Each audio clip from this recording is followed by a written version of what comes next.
I'm Anne, and this is Yoga in Our City virtual studio. We're so happy that you joined us. Yoga in Our City is sponsored by Kineticare. So today's session will be yoga for insomnia. And to begin with, you can have a nice mat that's laid out for you. We'll be starting out standing up. And from there, we'll be basically on our mats after the stand-up posture, which will be forward fold. So we know how important sleep is. We hear it more and more that we need our rest, we need our sleep to remain physically, mentally, and spiritually healthy or well. Now, sometimes you may try meditation before going to sleep, or you may start counting sheep. And some people even take some medications or maybe a tea that may support or help them to sleep. But if you find that none of these are working for you and you would like to go into more of a kind of physical, relaxed state before you go to sleep, we have 5 yoga poses for insomnia that I will show you today. So we'll begin, and to come up to our mat, again, we just come into table pose, and the hands always are firm foundation, so fingers spread out, and then just come up, curl in the toes, and walk the body, the feet to meet the hands, and the hands to meet the feet. And very gently and slowly come up into a standing posture. Now, to begin this first yoga pose for insomnia, I'd ask you to just take a look and feel your presence of your physical body. So by doing this, you're going to take the feet and just sink them into your mat. Approximately hip width apart can be your feet, or if you prefer to have them closer together, that's fine, whatever works for you. So now we're going to take the shoulders, bring them forward up to the ears, and then take the shoulder blades and push them together. And we're standing in a posture which we do call in yoga a mountain pose. We can allow the hands to come by comfortably by our body. And let's just begin to think about our first yoga pose, which will be forward fold. Now, this forward fold actually targets the parasympathetic part of our nervous system. As you know, the nervous system composes of 2 parts. We call one the parasympathetic. That's a relaxing state. That's where we would like to be in this practice today. And the other, very essential, is our sympathetic nervous system. That keeps us in high alert, or if there's danger around us, we will act and react. So we need both of those. But for the sake of yoga for insomnia, we're going to start the forward fold by sinking the feet into the mat, and nice and gently inhale, stretch the arms up, fingers touching above our head, and then slowly, very slowly separate the hands slightly and bend forward. If you have back problems, you can bend the knees, and then slowly come forward into the forward fold. This again, remember, is targeting our parasympathetic nervous system. And just simply breathe. So you want to breathe inhaling through the nose and exhaling out through the nose. And relax in this asana or pose.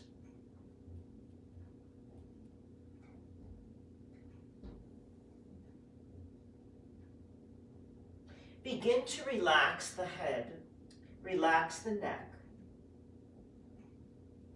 Allow any tension from the shoulders to just disappear. And see if you could sink a little bit further into the forward fold, beginning to really relax. And if you'd like to, you can even hold on with the hands. You can hold on to the heels.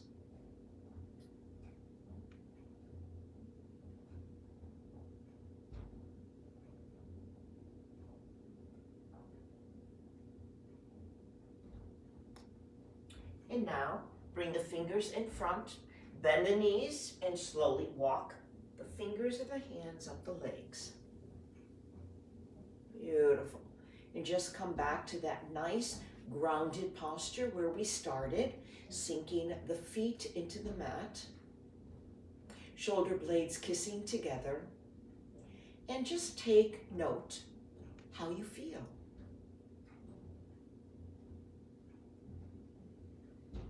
Always connecting to your breath.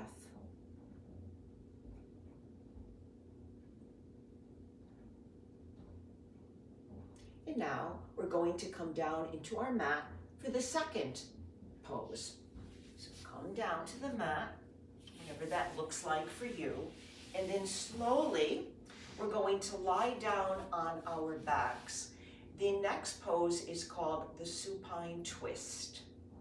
So usually I recommend always, we want to save our backs, okay? Be very conscious of our back and how we move from sitting to lying down or standing to sitting to lying down, whatever it is.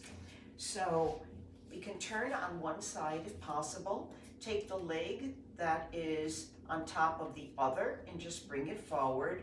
And we're going to use our arms as hinges. They're going to support our whole body. Slowly slide the hand down and then gently roll over on your backs. And this is called the supine twist. Now, with the supine twist, if you do need a block, please feel free. You may want to put a block or a pillow under your neck. That's what I'm going to do just for the sake of showing you. You don't need to do this, but if you'd like to, if it's more comfortable for your neck, like it is for mine, this is perfect. Now we're going to take the knees and bring them up to our chest.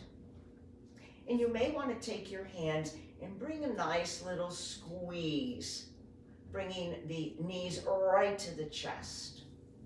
Now what we're going to do is extend the arms out so they're opened, and the palms can stay face down on your mat.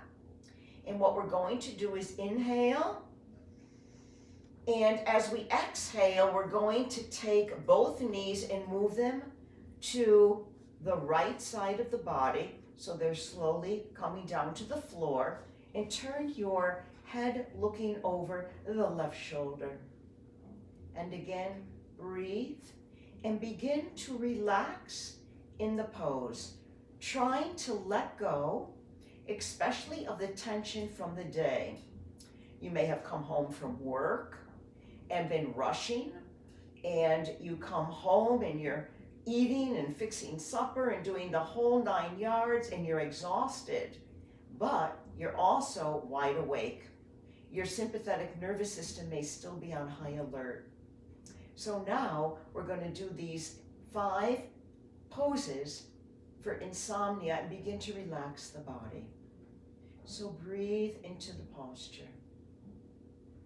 Now, on your own, you can hold these poses. For example, I could stay like this for 5 minutes. I'm just on one side. So as you build your practice and as your days change, you can begin to extend or contract the length of each pose or posture. And then slowly we're going to bring both legs back up. Hold on with both hands to the knees and bring them forward. And then next, we're going to move to the opposite side. So both knees are going to come down. towards the left side of the body, and then we're going to look over the right. So turning our head to look to the right side of the body. And again, continue breathing. Now for me, it always helps to focus on my breath, and it brings my thinking mind to just helping to focus on one thing, which will be the breathing, the inhaling and the exhaling of the chest. Because remember, as they say, we have 60,000 thoughts a day. And I recently heard a doctor, a neurophysician, speak about, he thinks we have, or he's done his research, we have 90,000 thoughts in a day. I call that the monkey brain. And then slowly bring both knees back to center. Take the hands and squeeze again. Bring those knees close to the chest. And now we could do this twice on each side. So just follow what you did before, nice and gently. Breathe.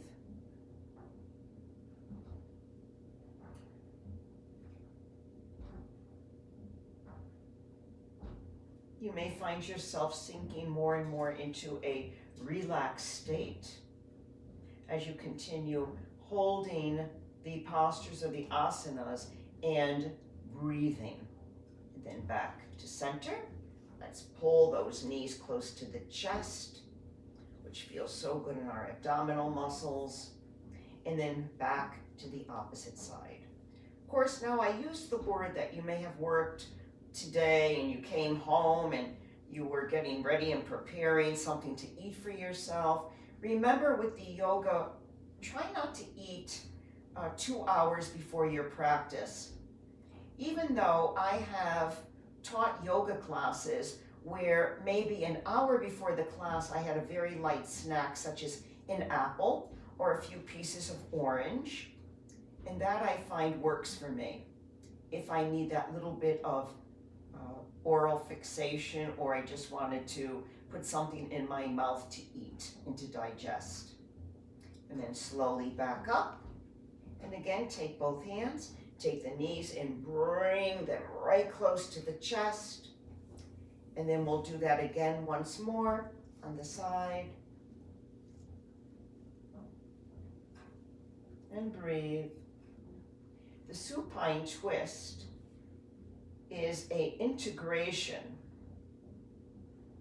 integrating all the parts of the mid-body, also strengthening the back, and beginning to let go of any tension in through the neck. Now you may find that this is too elevated in your neck, so take the time to just remove it if it's more comfortable for you. And then back to center. And then let's move over to the opposite side. And looking over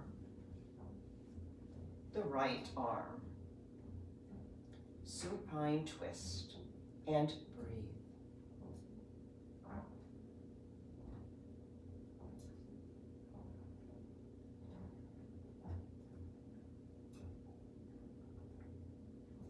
Great, and then come back to center.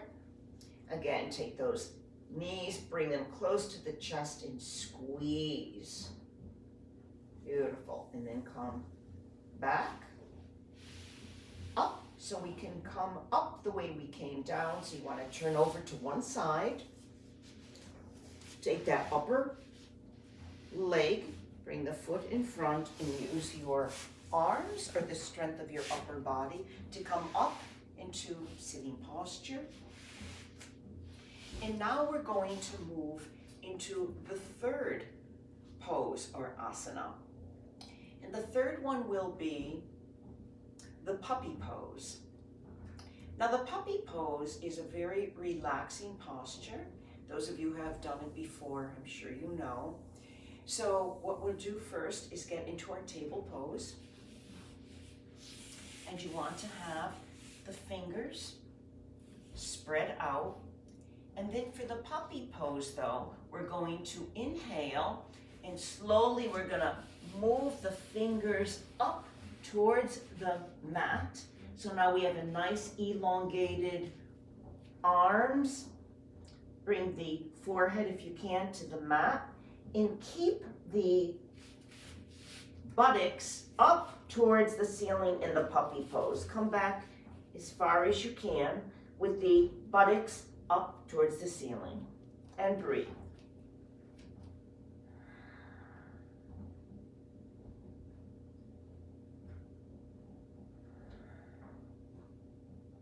Now, if you need to make any adjustments while you're in the pose, please feel free to do that. This is meant to be relaxing, and as I always say, no ouches. You just want to be relaxed and stretched. We never extend too far in any pose because we do not want to have any injuries or hurt our physical bodies. And breathe.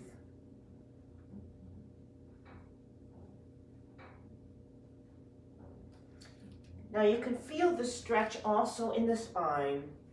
So take those fingers and try to extend them just a little bit further towards the edge of the mat.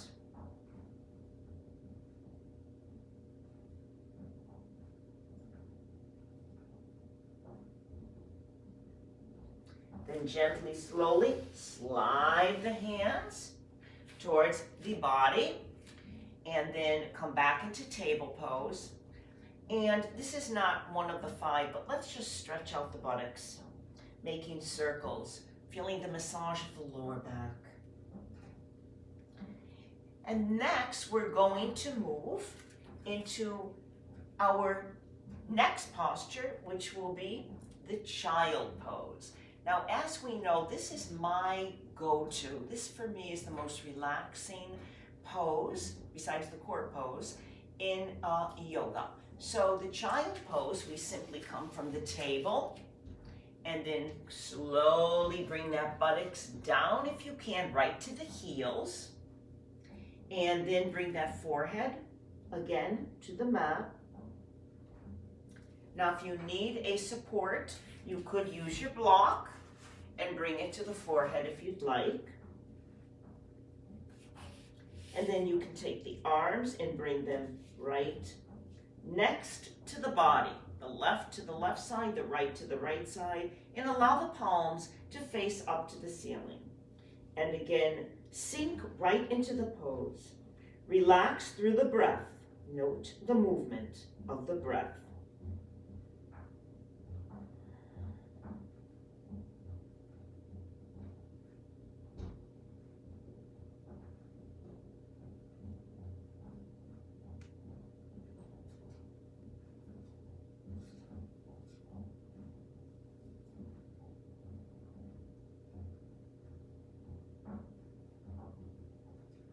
Now again, with the child pose, you can stay in that posture for as long as you'd like. And then slowly, we're going to come out of that, and we're going to move into our last pose for insomnia, and that's called legs up the wall. So if you have a wall like I do close to your mat, you may want to just move over towards that area.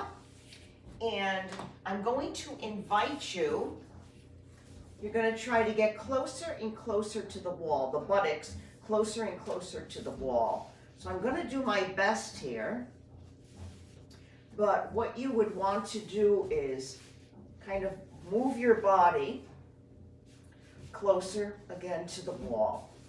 And then the legs are just comfortable.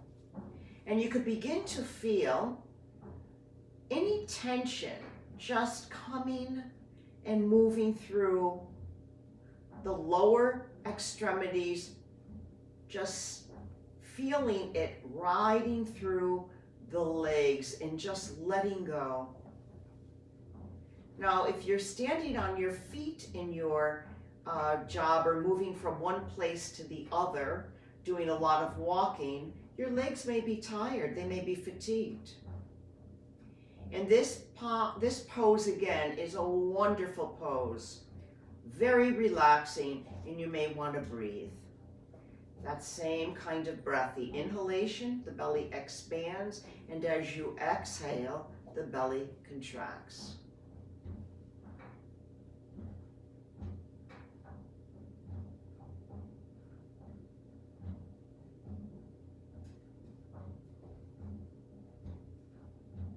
Now again, you could stay in this pose for as long as you would like. Many people do stay in legs up the wall for 5 minutes, 10 minutes, totally up to the individual.